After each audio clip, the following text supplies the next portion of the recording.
What's wrong with you? What's wrong with you too? Hey.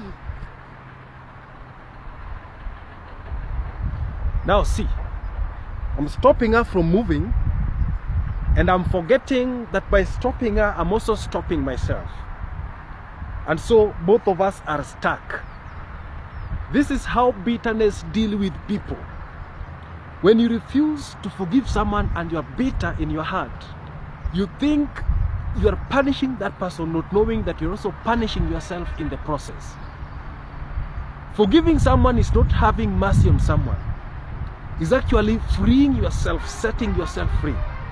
Because forgiveness is like setting a prisoner free and later realizing that you are the prisoner.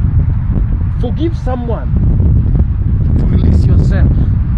Because by holding someone, you're also holding yourself and you don't make any progress.